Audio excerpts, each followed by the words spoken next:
Welcome to English Listening for Life. This isn't just a place to practice English. It's a place to think in English, to feel in English, to grow while you listen. And in today's video, you're going to hear a story. A story about something most of us deal with, but rarely talk about honestly. Comparison. The quiet pressure of living in a world that looks perfect online. So get comfortable, listen carefully, and let the story unfold. This is the story of a man who didn't think anything was wrong until he slowly started to feel behind. I didn't think anything was wrong. I had a job, I paid my bills, I was married to an amazing woman. Life wasn't falling apart or anything like that.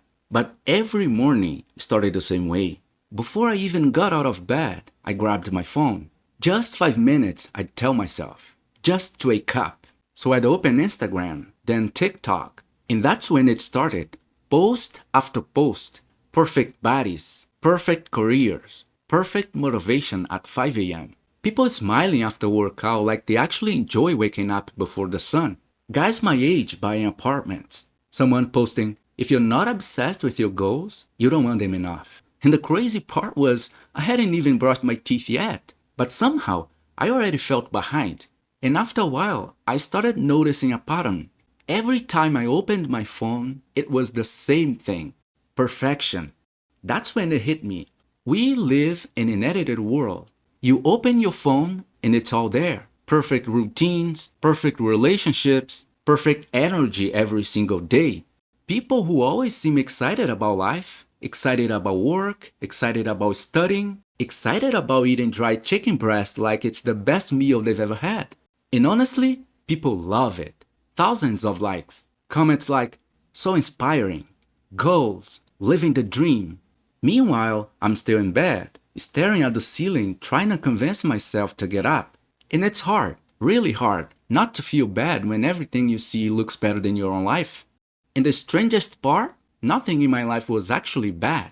But compared to what I saw on that screen, it felt small. But here's the thing. At first, I didn't think it was affecting me that much. I knew social media wasn't real life. Everybody says that. We all know people only post the good parts.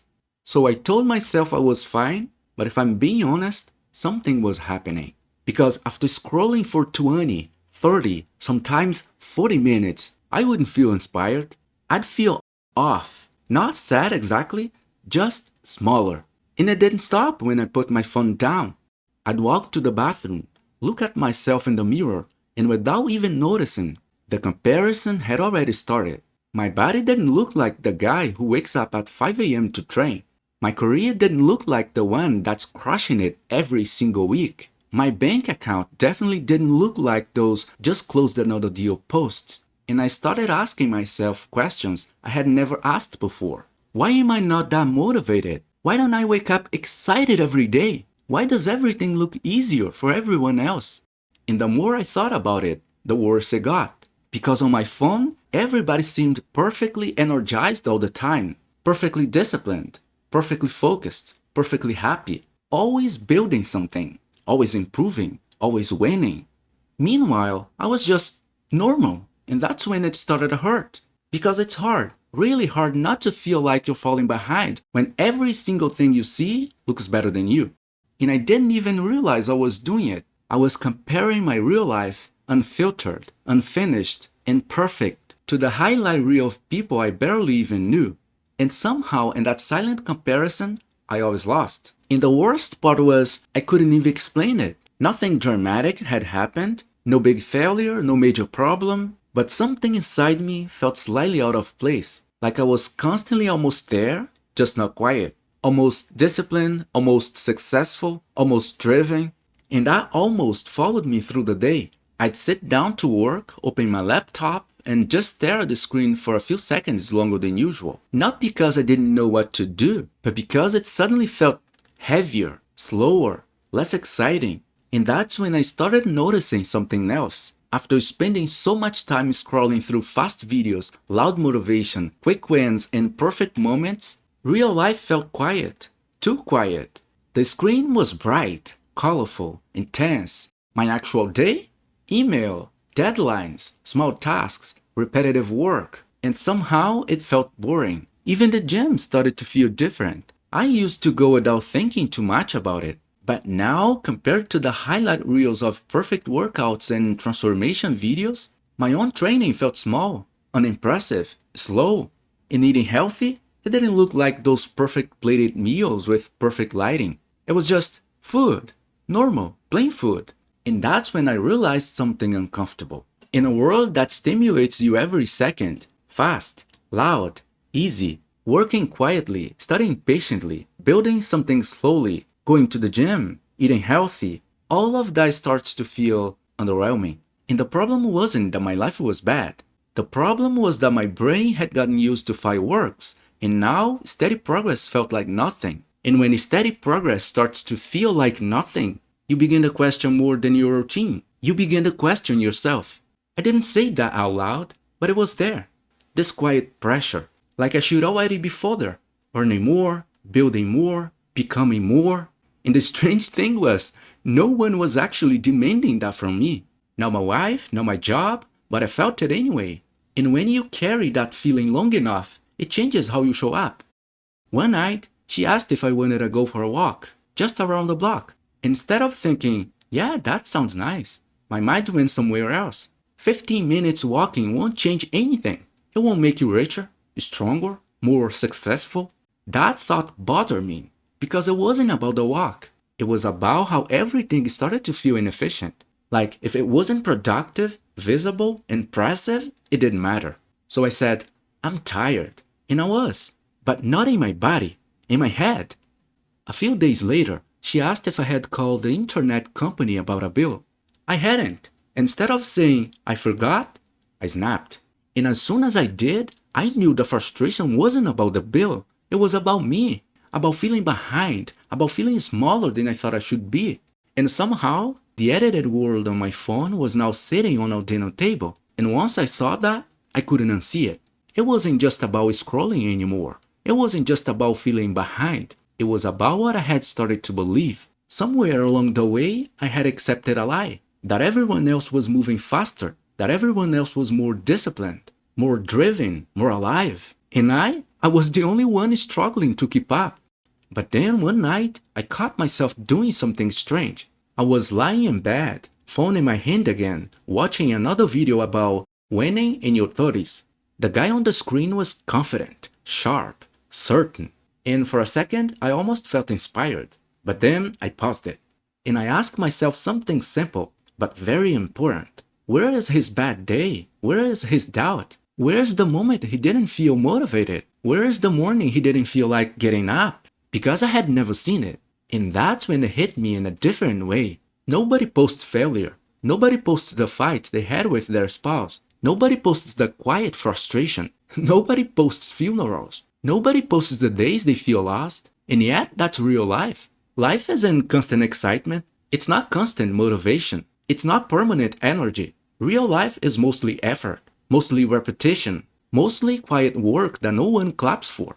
And I had been measuring my life, my very real, very human life, against the stage, a performance, an edited version of someone else's highlight reel. Of course I felt behind. I was comparing my behind the scenes to someone else's trailer. And it's almost impossible not to feel bad about yourself when every time you open your phone, everything you see looks better than you. Not better than your life, better than you. And if you keep measuring your worth against that, you will always come up short because you're comparing your real, unfiltered existence to someone else's performance. And that's a game you can't win. And once I understood that, I didn't feel angry. I felt tired. Tired of competing with something that wasn't even real. So I decided to try something simple. Nothing dramatic, no big announcement, no new life starting now post. I just deleted the apps. Instagram first, then TikTok, and everything else that made it too easy to compare my life to someone else's. I stared at the screen for a second and hit delete. 30 days. That was the deal I made with myself. Not because social media is evil, not because everyone on there is fake, but because I needed to know something. Was my motivation actually low, or had I just been drowning in comparison? The first few days were strange. I'd reach for my phone without thinking, unlock it, stare at the empty space where the apps used to be, close it. Then open it again 10 minutes later. It was automatic. Like my brain was looking for noise, for fireworks, for something louder than my own thoughts. And without it, everything felt slower, quieter, almost uncomfortable, which made me realize something else. Maybe the silence wasn't the problem. Maybe I just wasn't used to it anymore. The first week was uncomfortable, too quiet, no quick hits of excitement, no endless stream of people doing more than me, just my life, my work, my thoughts. And at first, that silence felt heavy. But somewhere in the second week, something shifted. Work didn't feel exciting, but it didn't feel pointless either. It just felt like work. And strangely, that was enough. The gym didn't look impressive. There were no dramatic transformations, no epic background music, just sweat, reps, breathing, and that felt real. Dinner with my wife felt different too. Not bigger, not more romantic, just present. I wasn't mentally measuring myself against someone else's highlight reel while she was talking. I was just listening. And for the first time in a while, I didn't feel like I was running behind something invisible. I started noticing something simple. Most of life, it's not exciting. It's not loud. It's not optimized. It's not crushing it. It's repetition. It's effort. It's small steps that don't look like impressive online. And maybe that's the point. Because it's impossible to stay on top all the time. Impossible to feel motivated every single day. Impossible to be energetic, disciplined, and inspired 24/7. That version of life doesn't exist. It only exists on screens. And when you spend hours staring at a world where everyone looks better than you, it's almost impossible not to feel like you're losing. Not because your life is bad, but because you're comparing your real, unfinished, human life to a polished performance. And that's a comparison you will never win. You know, I didn't delete social media forever. After 30 days, I downloaded it again. But this time, it felt smaller, less powerful, like a tool, not a mirror. And I stopped measuring my value based on what showed up in my screen, because the problem was never my life. It was the lens I was using to judge it. You don't lose at life because you're behind. You lose when you let comparison decide your worth. In the moment you stop competing with a version of reality that doesn't even exist, you realize something. You were never behind. You were just distracted. Your life doesn't need to look impressive. It needs to be real.